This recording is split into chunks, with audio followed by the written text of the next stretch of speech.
Bismillahirrahmanirrahim. Assalamualaikum warahmatullahi wabarakatuh.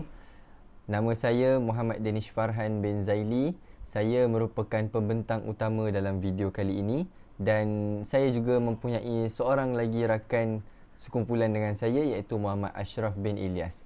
Jadi, apa yang saya nak bentangkan pada hari ini adalah kritikan sastra kanak-kanak. Jadi, sebelum kita menelusuri dengan lebih dalam, izinkan saya terlebih dahulu memperkenalkan dan memberitahu kepada anda semua apakah itu kritikan sastra. Okey, menurut definisi yang saya kaji sendiri daripada rujukan sumber-sumber rujukan, kritikan bermaksud seorang yang memberi pertimbangan atau analisis beralasan, pertimbangan nilai, penafsiran ataupun pemerhatian.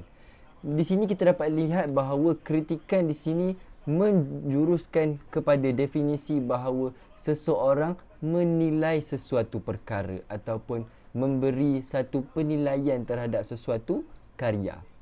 Manakala definisi sastra pula ialah segala pengucapan yang indah-indah sama ada ia tertulis atau tidak, ia lahiriahnya wujud dalam masyarakat manusia melalui bentuk tulisan dan juga bentuk lisan.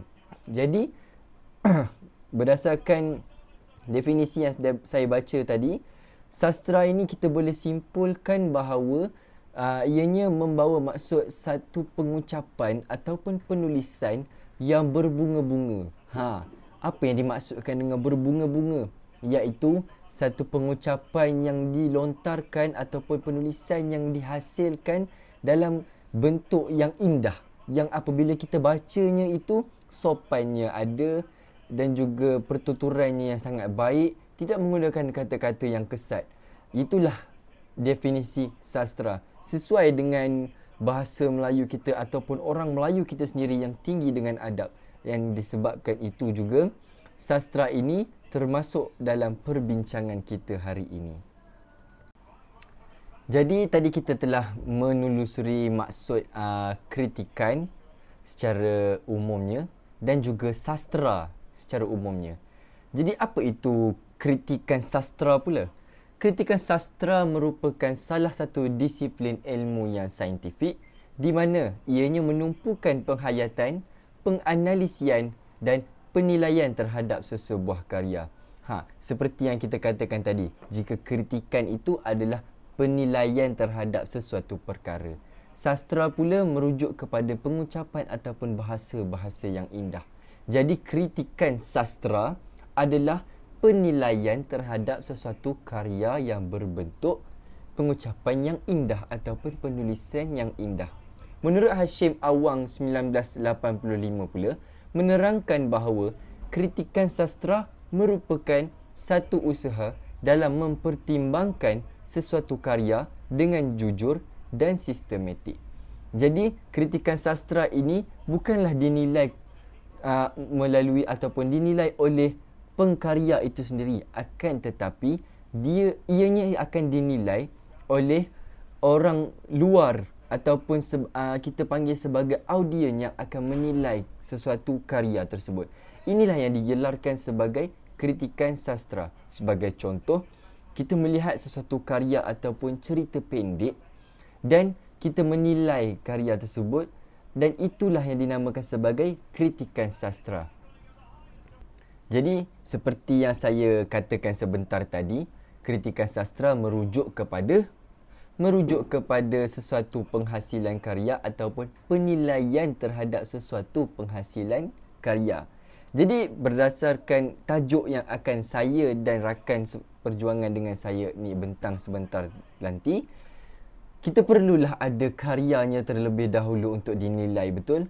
Jadi inilah karya yang dipilih oleh kami.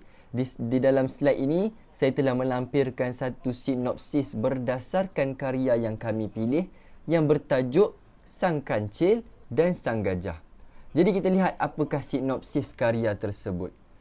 Cerita ini mengisahkan tentang seekor kancil yang terjatuh ke dalam sebuah lubang yang dalam dan memerlukan bantuan. Dalam pada itu, seekor gajah telah terserempak dengan kancil yang terjatuh itu tadi dan bertanya kepada kancil, mengapa dia boleh terjatuh ataupun mengapa dia boleh berada di dalam lubang itu.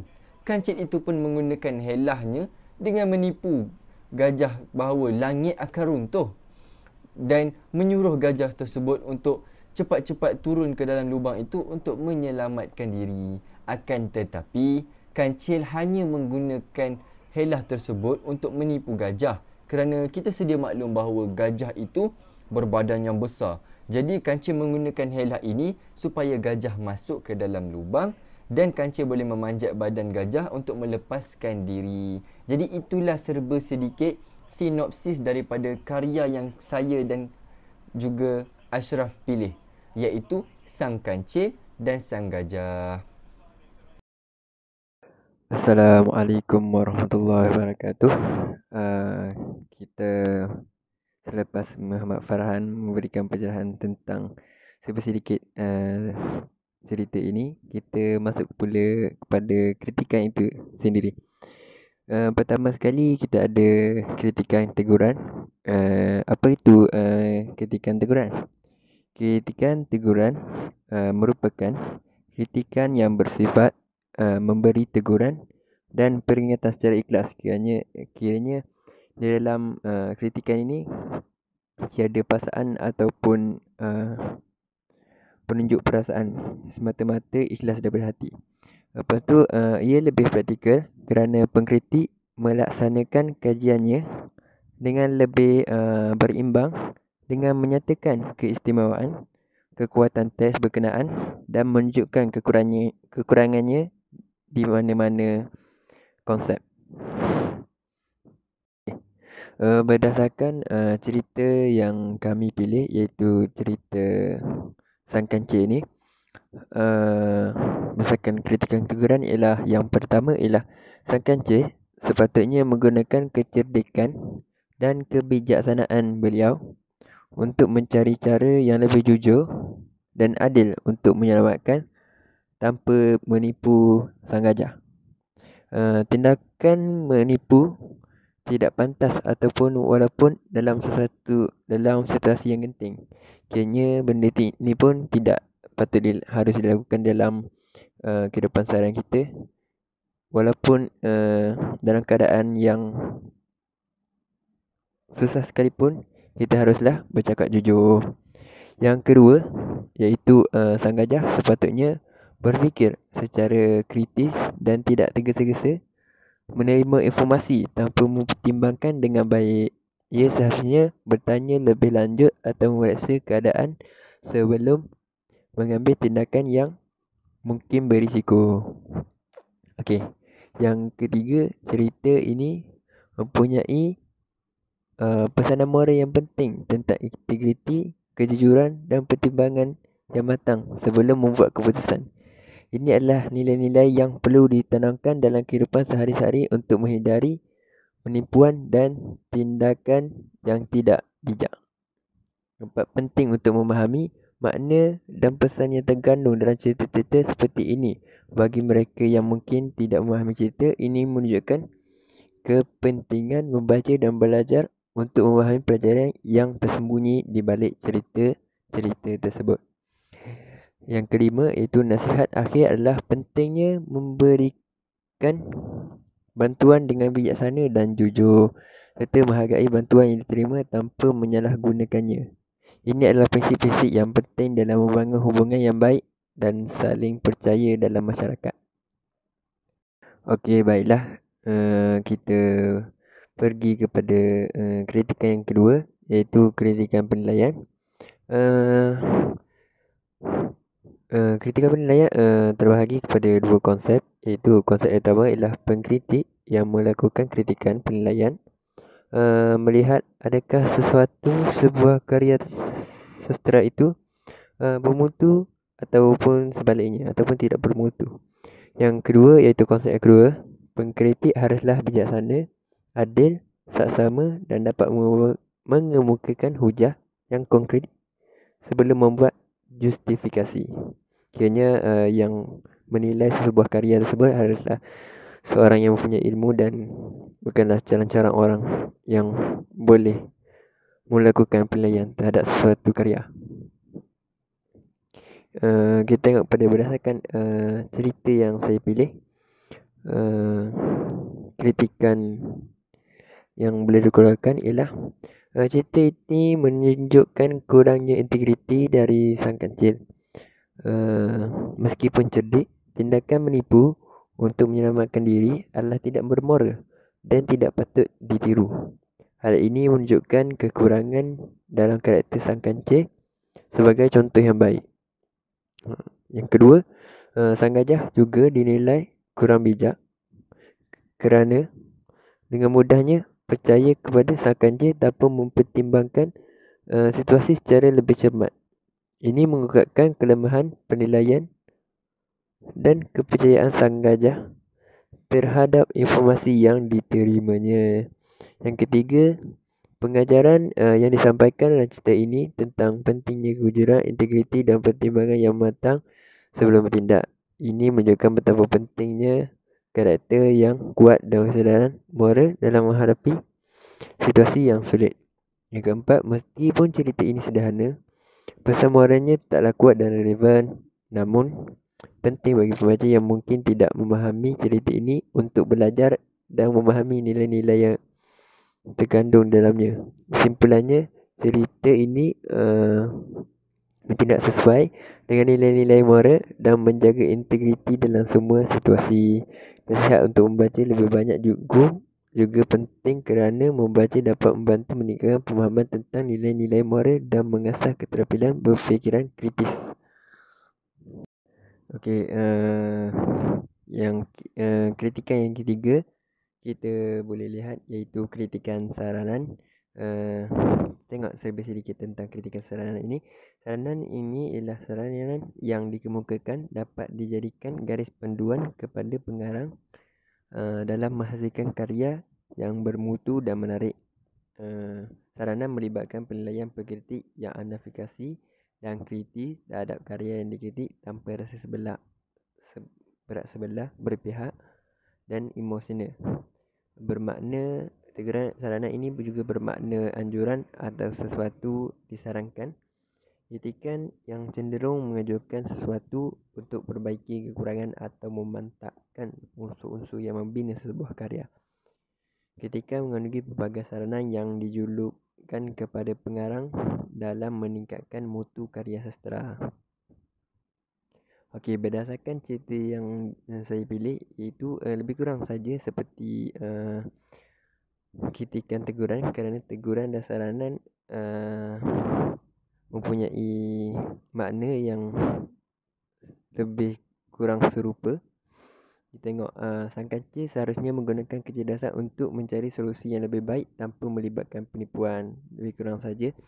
Bagi gantinya, dia boleh meminta bantuan dengan jujur kepada sang gajah atau mencari cara lain untuk keluar dari jurang tanpa merugikan orang lain. Yang kedua iaitu sang gajah seharusnya berhati-hati dan berfikir secara lebih kritis sebelum mengambil sesebuah tindakan. Dia sebaiknya tidak langsung percaya pada informasi tanpa melakukan pertimbangan yang matang atau meriksa kebenarannya terlebih dahulu. Dan dari cerita ini, pembaca dapat belajar pentingnya sifat kejujuran dan pertimbangan dalam apa jua situasi dan apa jua tantangan.